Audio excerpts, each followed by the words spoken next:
Everyone, welcome to the Cyber Weekly. I am Deogratius Okelo, your podcast host, and I am with Josephine Olog, my co-host.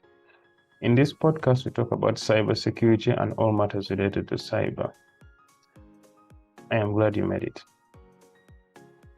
So, Josephine, how have you been? Good day. Thank you. How have you been? I'm okay. So this week we decided to talk about firewalls. So, what? Let me first start with explaining what firewalls are.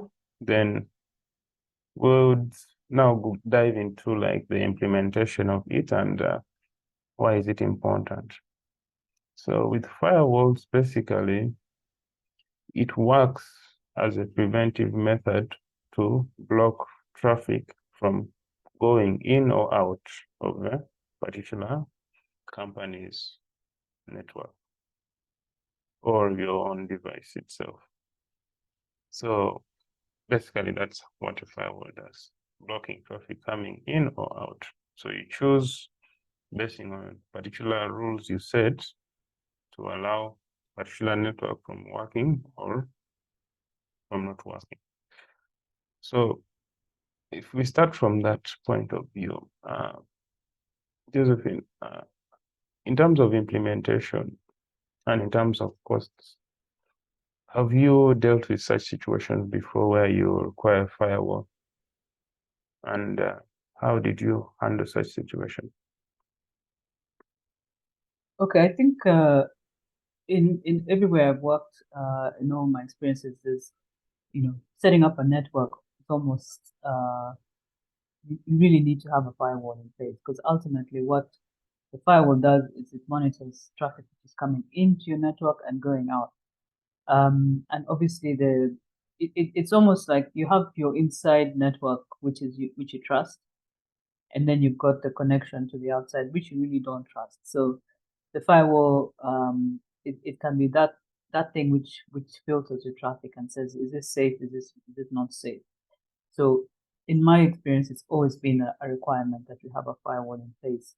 Now the implementation, normally you can have a firewall device, sometimes it's software, but in most of my experiences has been it's been a software. So it's almost that you configure it based on what you know. I think it's about the knowledge you have about what is safe and what is not. Um, so you can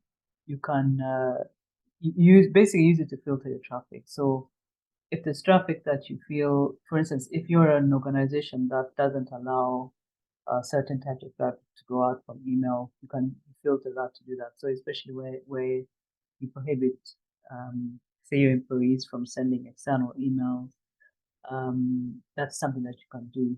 And obviously, funny attachments that come into your network, you can also filter those. So in my experience, it's been that the firewall is a hardware, but obviously you've got software that runs on it. So it's a network device has software that runs on it, and then many names I won't mention because it's been a while since I've dealt with firewalls. But yeah, that's the extent of the implementation. So a firewall acting as a barrier and then controlling access and traffic. Yeah.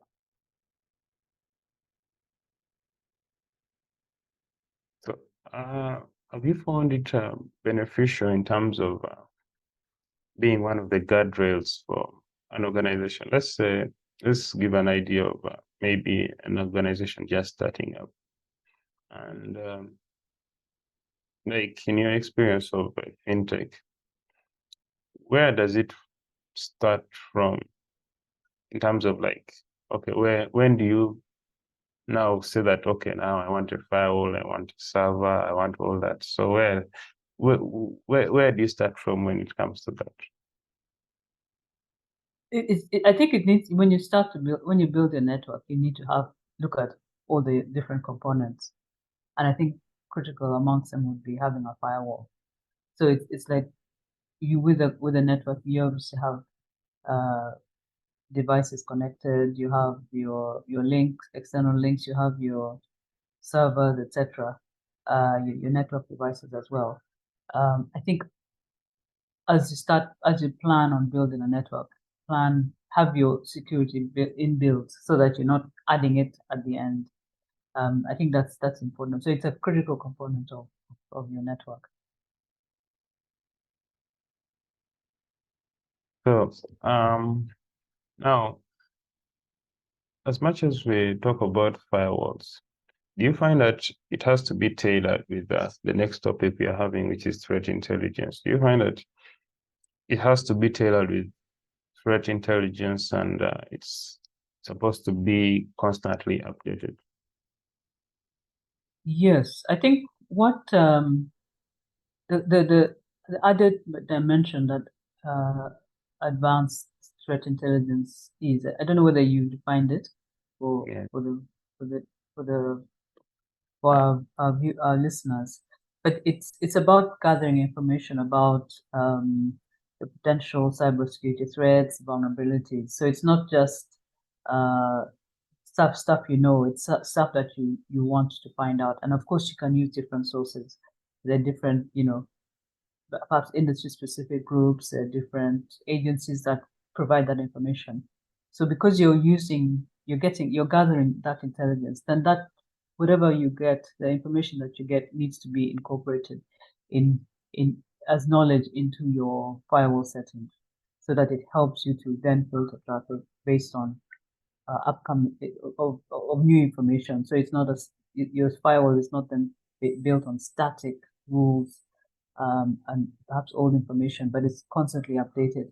I know the advanced threat intelligence is not it's not an exact science, so it's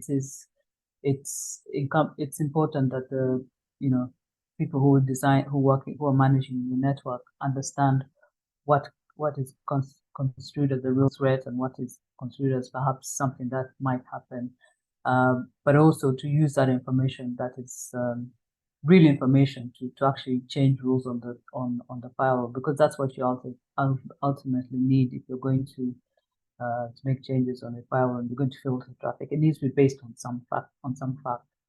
So I think that's something that it definitely complements uh, the firewall. I think they two go in hand. So they're working together, but it's important that you are also getting the information from credible sources and perhaps a wider range of sources, so that you're looking at a broader category of risks and vulnerabilities that you can then incorporate into the firewall setting.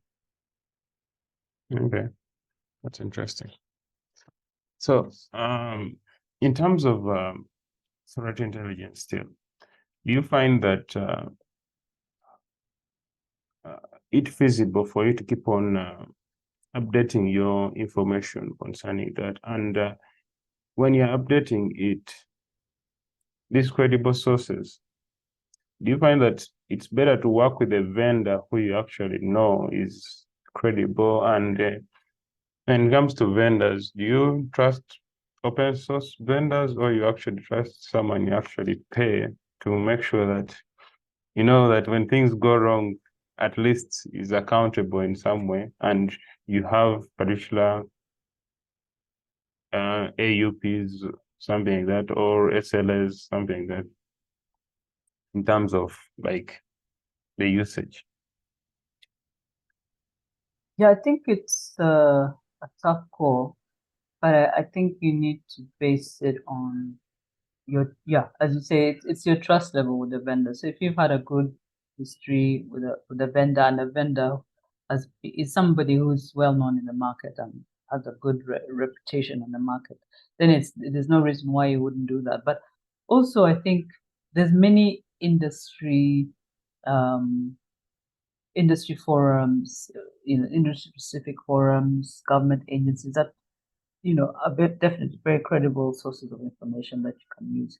So there's the thing with the advanced threat intelligence is also to be open-minded and have a broader reach in terms of where you're getting your information from.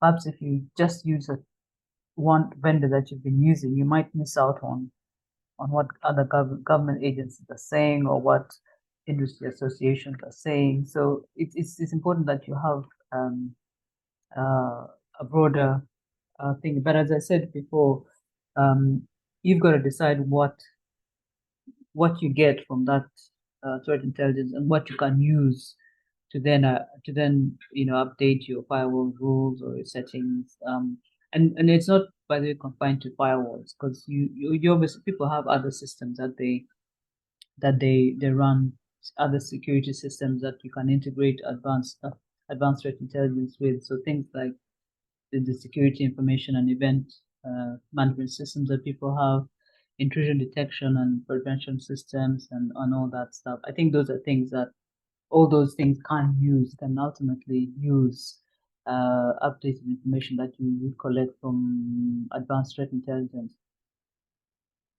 We have actually now pointed to the right direction. So now, when it comes to that, for that, I think with threat intelligence, we also have to look at of how we are collecting this information, anomalies in the network. I think that is one of the key things with the threat intelligence, because you find that you yourself, you might think that it is normal, but when you look closely and you ask yourself, why is this person doing this? Why is he accessing the network from here? I think those question marks need to be addressed. And I find that coming next to my question of now, when it comes to that, do you find that, because now we are now leaning towards more AI, to be honest. So do you find that AI would be very well in terms of work very well in terms of threat intelligence? I think potentially yes, because with what advanced threat intelligence does is depends on which sources you go to collect data from, and where do you get your intelligence from, essentially. And that can sometimes be limited by what you see as those sources of intelligence. And I think perhaps AI would be able to provide, perhaps a more diverse, apart from the scope of where you get intelligence from, it will also be able to perhaps curate more specific threats that come out of it. Perhaps when you apply when you make the assessment of what you constitute as threats from what you have gathered, perhaps you can inevitably miss out based on the fact that you're looking at so many sources of data. You might miss out what is obvious, perhaps to some AI that AI tools can help you with. So I think yes, definitely it could help. Now I'm talking theoretically because it's not something that I've done, but I do think potentially it would help, definitely, because if you imagine that you have to do this as a network admin or whatever it is all the time, you have to go to this source and that source. It could be repetitive, potentially repetitive. And if you are able to automate some of the searches and automate the reasoning behind what constitutes a real threat, then that could probably help. Help. The automation of that could definitely help, and through AI. Okay. Now, I want to surprise you with another topic of security awareness. I think surprises are not good, dear. So this week I was planning on talking about security awareness and all that. And one of the things which got to me was how would you implement security awareness? I'm definitely knowing that you have multiple people under you. And how would you implement security awareness? This time it's more of like you pitching to me, because I feel like I wouldn't do the topic justice more than you. I don't know about that. I don't know about that. I guess So I'm let's trying to find out. pitch. Yeah, I'm trying to pitch security awareness to you. Okay, so in every organization, you've got policies, procedures that help protect the organization from from attacks, etc. What is always the most critical part of an organization are the people, because you need an element of trust. That you want to be able to trust that people will do the right thing. But sometimes doing the right thing is based on doing the right thing based on knowing that what is you're doing is right. So if I can give an example, security awareness is not just about knowing that if I share my password, the password can you know the system can be compromised. It's about Sometimes it's about, if you're, for instance, a software developer, sometimes it's about knowing what it takes to develop a secure system, that you need to design security within your system so that it's not easy to hack. So what I would do with security awareness is make sure that the staff understand their role in keeping the organization secure, because ultimately our responsibility is to all of us is to have a secure organization. So understanding the policies and procedures in place and their role in living to that is important. Understanding that that they're responsible for protecting the organization, that they're, as members, as staff of the organization or as a team of the organization, they're part and parcel of the organization, and their commitment to the organization's values is that it's a sustainable organization. So for the organization to keep on going, we have to protect it in terms of our reputation, protect it so that we don't get hacked and then our reputation gets damaged, but also that we do everything we can. So that covers the broad base of everything that you do to protect yourself on a security basis. So physical security, having if you're assigned assets, what do you do with them? What do you do at the end of the day with your information that's been given to you? How do you design your software? What do you How do you also protect yourself when you're working at home? Uh, don't How do you make sure that when you connect to remotely, that you're not connecting, that you're using but VPN? What is your role to make sure that people at home are not accessing your laptop? Things like that. So just making sure that there's a culture of staff, that the staff have, that this is our organization. We're going to do everything we can to protect the organization from attacks because we are part and parcel of the organization. So that is where the security awareness for me would, how I would sell it. Okay, I'm not yet sold enough. Okay. But I would want to know of a case study basing on your experience. What an example of how you implemented it and how you found it effective. Definitely not mentioning names of organizations and all that, but how a case study of how you implemented it and how effective it was.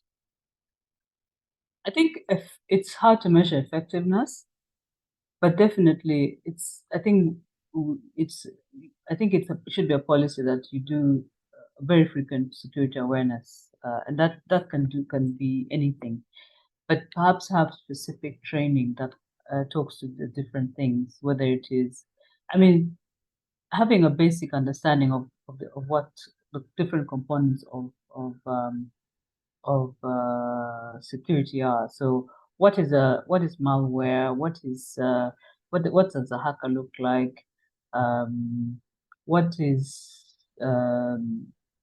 you know what happens when I click on an email that I am not expecting?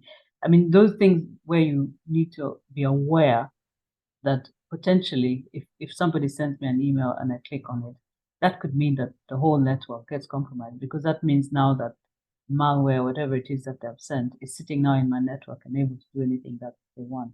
So also making sure that people are aware about having open Wi-Fi, not connecting if you go to, the many things people do, where they go to conferences and you give them a Wi-Fi password and you've got your work laptop there, you connect, but you're not connecting perhaps through a VPN. So whoever is managing that Wi-Fi could potentially intercept, your whatever it is you're doing on your laptop.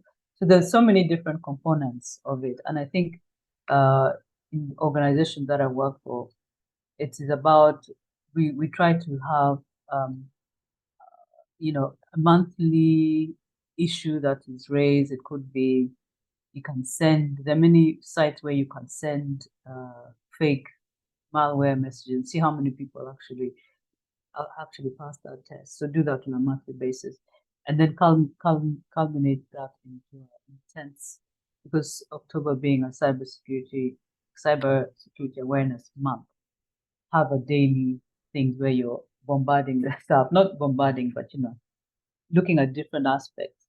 What is your role in security? What do threat actors look like? What does malware look like? So there are many different things, but that's how I approach it. And I think it's also about not it's not very it's not very, how can I say it? It's like every time we do it, it's a different thing. Yeah. You're not always going to do the same subject. You're not going to say, okay, today I'm going to do, this week I'm going to do security culture on the role of security. Next week I'm going to do malware. Next week maybe I'm going to talk about what the dark web looks like. So it just depends on what is topical at the time. But I think it's important that staff are aware, and of course it's good to have quizzes and things so that you gauge whether people are actually responding. And it's good to have the ad hoc tests where you check whether people are actually aware. So there are many sites where you can, as I said, you can send phishing emails, you can, to see whether people are aware enough following your training. So yeah, there are different ways of doing it, but the important thing is to do it. So to have something that, don't do it a year, once every month, perhaps a much more intense thing with in a specific month or whatever, but make sure that you do it. Okay.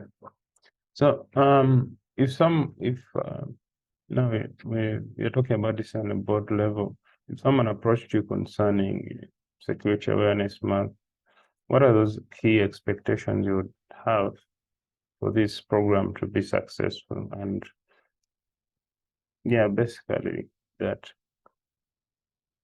So just maybe ask again, is it if I understand it, so someone is approaching me to say that they want to do Security Awareness Month. Yeah. And what are those expectations you would expect in terms of KPIs to show that this program has actually been accomplished well? Okay. Of course, at the board level, I'm not going to ask what are you going to what is that going to look like? Yeah, the training, because it's not necessarily. I don't need to get involved to that level. But what I would say is, I'd want to end result is that all staff have gone through the program, and there needs to be a measure that says they've gone through the program, and perhaps they did some tests, and this is how they've done the test. And all layers of staff, by the way, not just some staff, but every single person, all layers of staff, because that needs to be compulsory. What the thing that tends to happen is that organizations forget that their board also needs to be part of that security awareness culture. So I'd want them to approach and say, this is our stance on security, this is our culture, and we need to have the board, because cybersecurity needs to be topmost on the discussion of board members, and they need to be also part of the program of making sure that they're aware, because at the end of the day,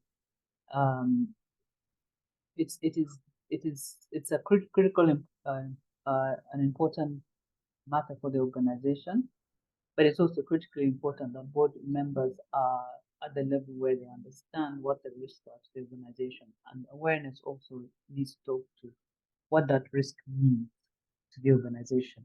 So unless they are aware and understand how are they going to discuss the strategy, that means how are they going to provide oversight over strategies to mitigate against cyber security.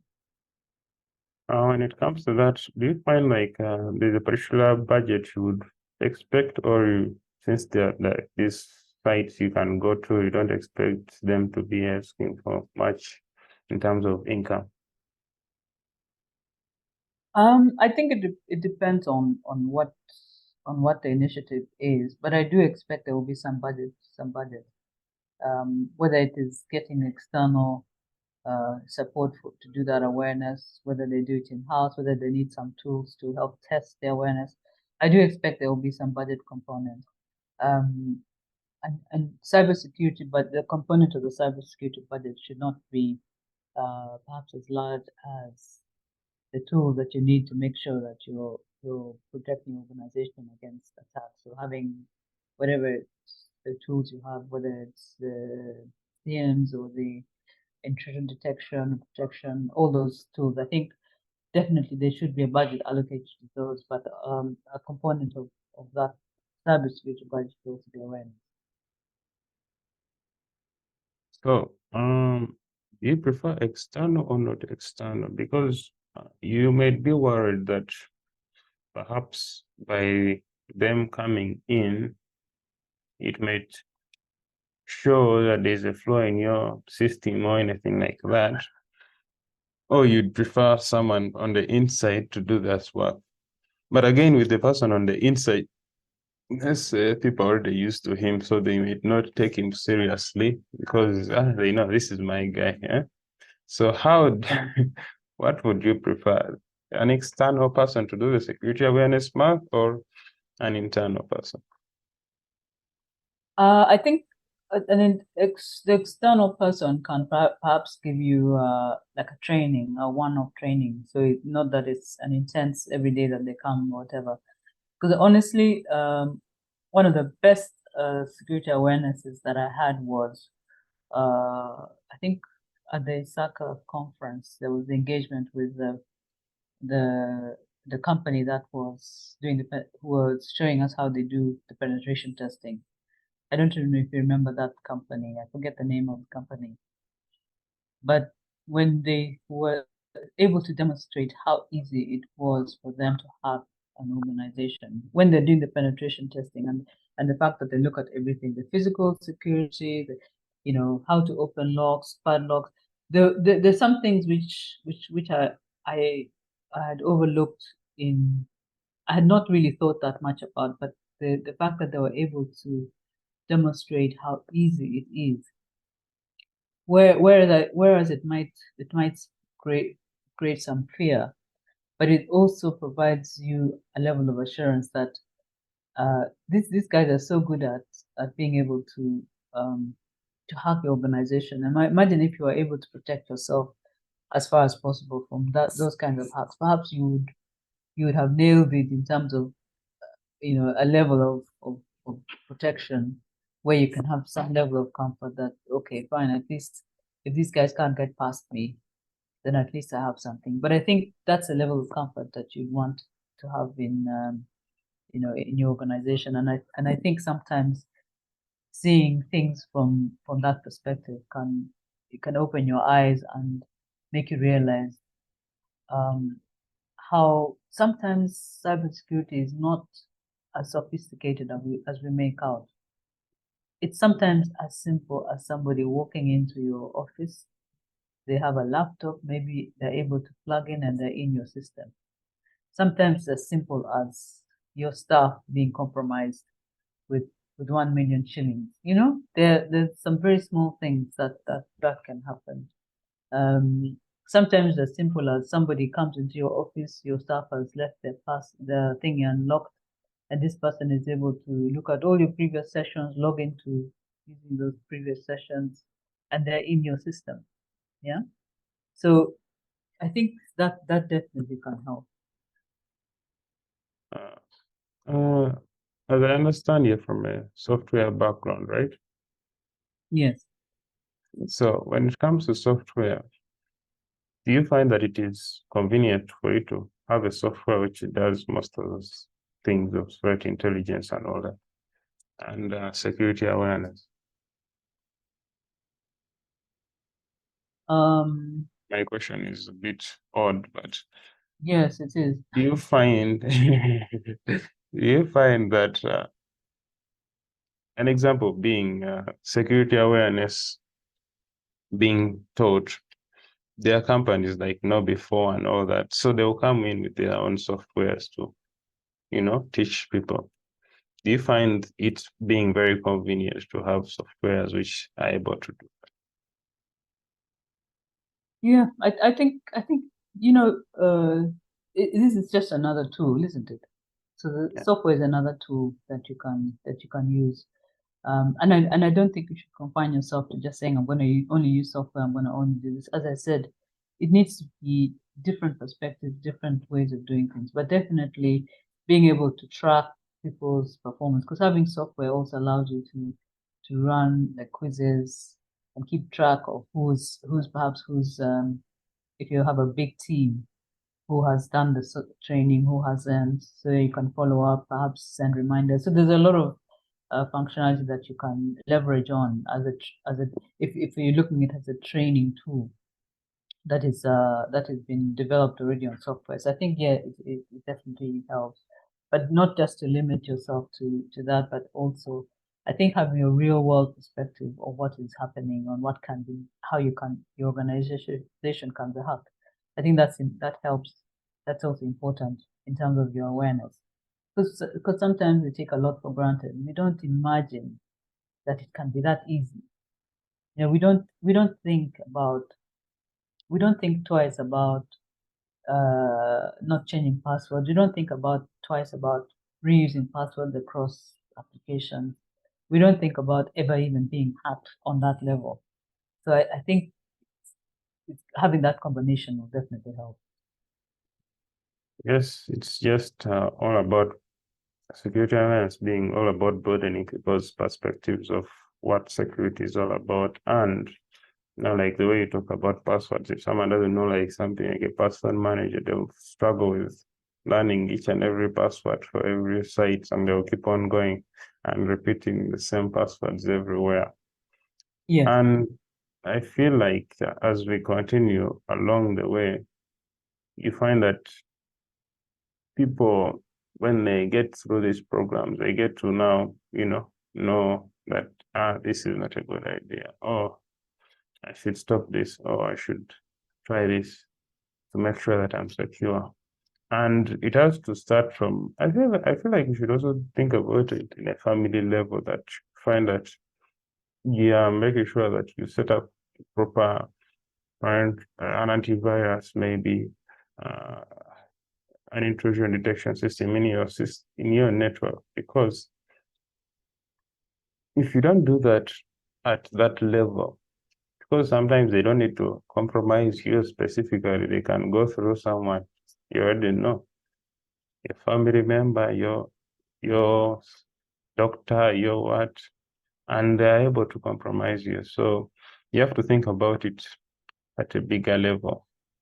I guess those are like my closing remarks. I don't know about you. No, I think that you're right. I think it's security awareness. It's not just about being security aware when you're in the office. It also needs to go home. You need to be able to take it home. And if you've been made security aware, then you can always tell your family, what things they should and shouldn't do. Of course, the scams that we get hit with, perhaps our parents are the ones who would fall for them because they have that level of trust that if somebody's calling us, for instance, saying, I'm from UCC, send me your PIN, they'll think, oh, this is UCC, and perhaps fall for that thing. So it's important that awareness is broad and it doesn't just stay in the office. It stays with us, how we do everything, whether you're comfortable, for instance, doing the bank transaction on your phone. Is your phone secure? Do you have a VPN on your phone? So yes, definitely it's broader. Yeah. Okay. I guess with that, thank you all for for attending this podcast, and I look forward to seeing you in the next one. For some Thank reason, the word attending didn't come out right, but I was trying to look for another word in my head, but it was failing. Yeah. But sometimes you just have to say what that simple word is. I might even add this remaining conversation in the B-roll of the podcast this time.